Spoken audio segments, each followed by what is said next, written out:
Viongozi wa klabu ya Young Africans, rais wetu ni Engineer Said, makamu Arafat na wajumbe wetu wa kamati tendaji. Hatua namba moja, walikuwa na ndoto ya kuwa na uwanja, kujenga uwanja wa klabu yetu Young Africans. Ndio ilikuwa ndoto yao, na dhamira yao kwenye hiyo ndoto wakaitangaza kwa wanachama kwamba kwenye uongozi huu tutahakikisha tunajenga uwanja wa klabu yetu. Kwa hiyo ndoto ikabadilika ikaja kuwa dhamira. Dhamira hiyo wakaipeleka sasa kwenye uhalisia.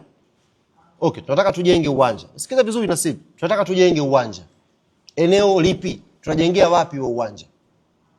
Hapa wakaja kugundua kwamba tunatakiwa tujenge uwanja makao makuu hapa. Ili eneo linatosha kujenga uwanja wa klabu yetu. Wakapata ushauri wa kitaalamu wa hili eneo based on vigezo ambavyo CAF wanakupa unapotaka kujenga uwanja. Tukaona kwamba ili tuweze kuaccommodate vitu vingi kwenye eneo hili ni lazima tupate nyongeza ya ardhi. Si ndio? Lazima tupate nyongeza ya ardhi ili kuweza kukidhi vile vigezo ambavyo CAF wamevielekeza kwenye uwanja. Kwa hiyo ilianza ndoto, ikaja dhamira, tukaenda kwenye uhalisia kuanza mchakato wa kufuatilia sasa hiyo ardhi, nyongeza ya ardhi. Na yakwambia mchakato huo ukafanyika vizuri na serikali ikatupa ushirikiano mzuri, ikatukabidhi nyongeza ya ardhi hapa. Na sio tukupa tu nyongeza, ikatupa na umiliki kwa maana ya hati, sasa ile eneo ni la kwenu. Kwa hiyo hatua ya tatu ikawa imalizika hapo. Tulikuwa na ndoto, tukawa na dhamira, sasa hivi tumeenda kwenye uhalisia na hati tunayo, eneo tuko nalo. Nini kinafuata? Tunajenga wenyewe uwanja? Tuwaambie kina mzee Msumi wachukue makwanja waje wafyeke hapa tujenge uwanja, kila mtu alete tofali? Ndio hivi sahihi? Viongozi wakajiuliza hayo maswali. Manake Yanga pia siku na mafundi. Hii Yanga hii siku na mafundi wanaishangilia. Na rais wetu si engineer. Siangeza kuamua tu sasa kesho kila mtu ajatoa tofali lake na jenga mwenyewe uwanja. Huu ni mchakato sahihi? Akasema hapana. Huu ni mchakato mkubwa ambao unahitaji investment kubwa ndani yake. Na hii ni klabu ya mpira wa miguu. Ndani yake na vipaumbele vingi vya kufanya. Tafute mtu kushirikiana naye kwenye huu mradi. Na normally club nyingi zinafanya hivyo duniani. Wewe wakati uko mdogo ulikuwa unajua uwanja wa Highbury. Ulikuwa mtoto sana. Sasa hivi Arsenal wanatumia uwanja unaitwa Emirates, ndio? Zamani ulikuwa na uwanja unaitwa Highbury. Reason kwa nini umekwenda kwa Emirates tunakwambia tulikuwa tunautanua, tunafanyaje? Kwani hamna mafundi pale Arsenal wangetanua uwanja wao? Si wapo? Lakini wali engage Emirates kwa sababu ya fund, investment, ni mradi mkubwa. Kwa sisi kama tendaji baada ya kukutana nikasema hapana, tuwezi kufanya wenyewe, tutafute mdau wa kushirikiana naye. Na ndio ikatupelekea kutangaza sasa mchakato watu kuomba, jamani sisi tunataka kujenga uwanja, ambaye yuko tayari kushirikiana na sisi anakaribishwa. Mchakato huo ukafuatia, si ndio? Mchakato huo ulikuwa ni mchakato wa wazi wa kila ambaye ana dhamira hiyo aombe. Lakini hatukutangaza tu kwa maana ya kila mtu sasa kuomba. Tungekuwa na maombi zaidi ya 3000 hapa. Hata wewe Nasibu pengine ungeomba kwa sababu si hujui vigezo. Lakini tuliweka vigezo. Bwana, vigezo vyetu ni hivi. Mdau tunayemtafuta, huyu partner tunayemtafuta hapa anatakiwa na vigezo hivi, tukaviweka public. Watu wakaomba, kamati tendaji ikakutana, GSM wakashinda. Baada ya kushinda GSM Tanzania Limited, ndio swali lake la msingi bwana linakuja sasa. Nyie Yanga mnataka uwanja, yani mnataka takaje yani?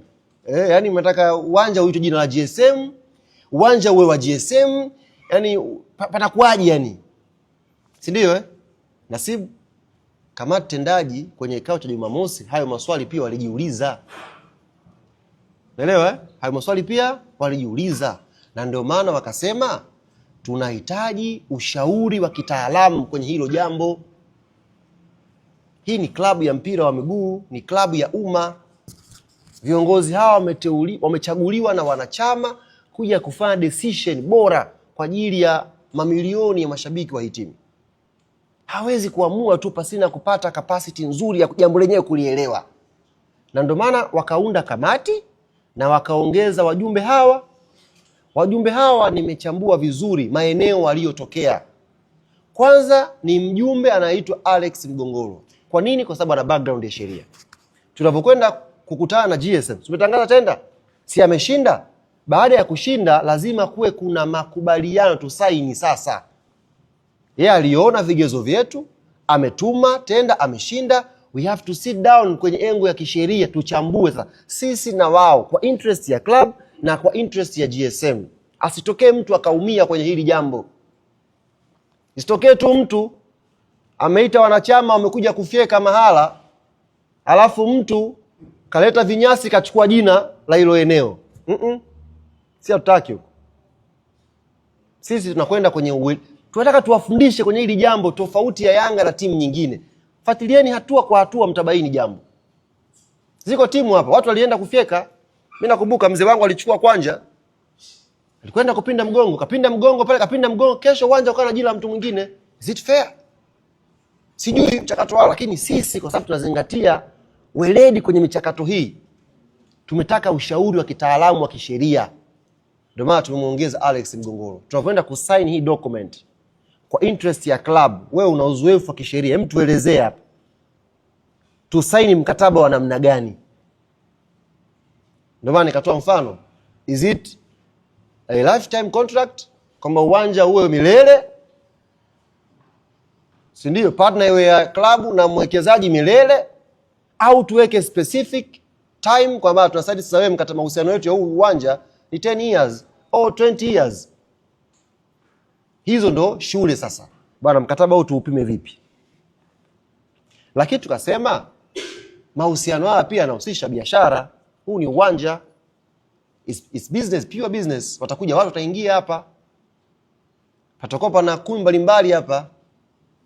Mimi katika ndoto zangu nilikuwa na ndoto ya kuja kuoa mke katika ukumbi wa uwanja wa Yanga. It's a business.